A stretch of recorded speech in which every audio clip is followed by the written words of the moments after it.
Pandemic, year 2020, two girls, one with a beautiful, sharp, and soul-touching eyeliner, and the other one crying with her phone in her hand, curled up in a ball in the floor because apparently, to Wikipedia, you can go blind if eyeliner or mascara get into your eye.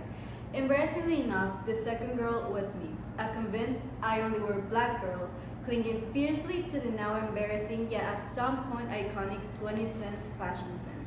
Those yoga leggings that came in a splash of colors that seem as if a rainbow had thrown up all over them, and those galaxy prints and graphic tees that had to be a must-have in my closet. Mom, two things. How were you able to handle that, and why didn't you tell me red jeans and a stupid cat meme shirt don't match?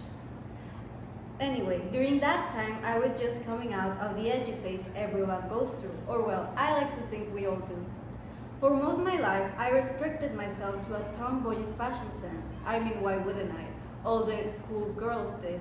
Jade West, Sam Pocket, Gogo Tomago. And it wasn't until the arrival of the oh so beautiful word every parent here loved their kids to go through, puberty.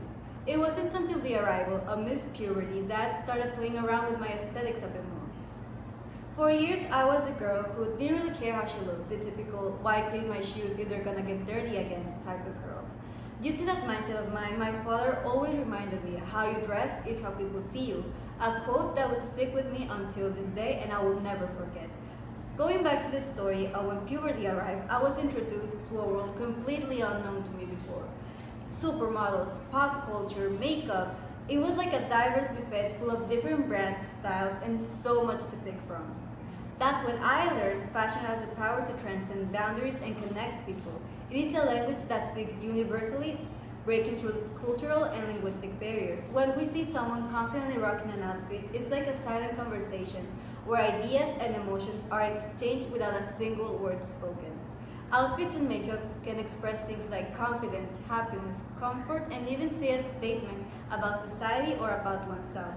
My journey with fashion has taught me that self-discovery is an ongoing process. It's about embracing change, exploring new facets of yourself, and expressing the complexity of your identity.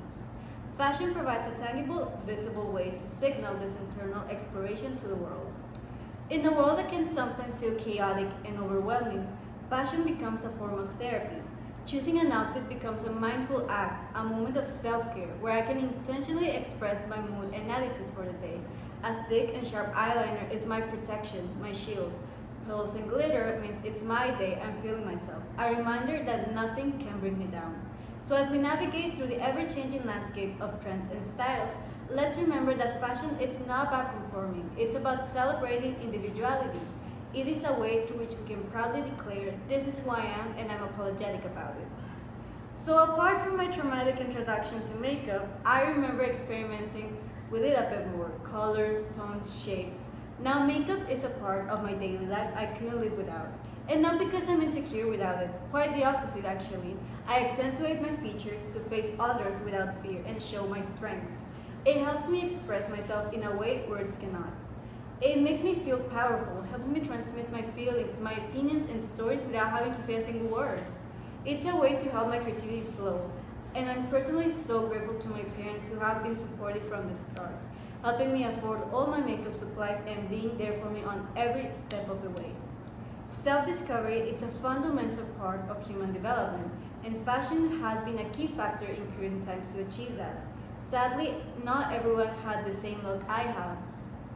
People often face judgment based on gender stereotypes when expressing themselves through fashion.